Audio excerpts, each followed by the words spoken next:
ওরে ভাই হুনছেননি খবরটা? আমগো তারেক বাজার নাকি শেষমেশ আপন ভিটায় ফিরতেছে।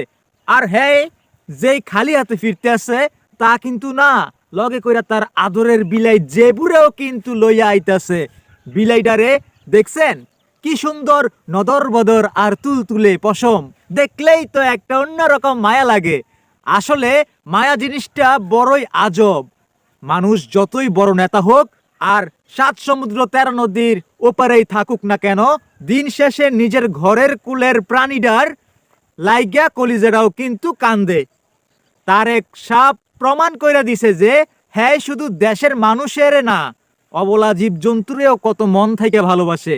আমগো গায়ের মাইনছেরা তো অহন থেকেই জেবুর লাইগা খাঁটি দুধ আর মাছের মুড়া রেডি কইরা রাখছে।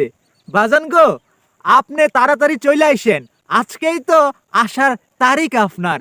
আপনি আর আপনার জেবুর লাইগা আমগো গ্রামের দুয়ার সব সময় খুইলা আছে। আপনারা আইলেই মনে হইব দেশের আন্ধার কাইটা গেছে, এক্কেরে ফকফকা ফজর হইয়া গেছে, এরকম মনে হইব। ধন্যবাদ সবাই রে।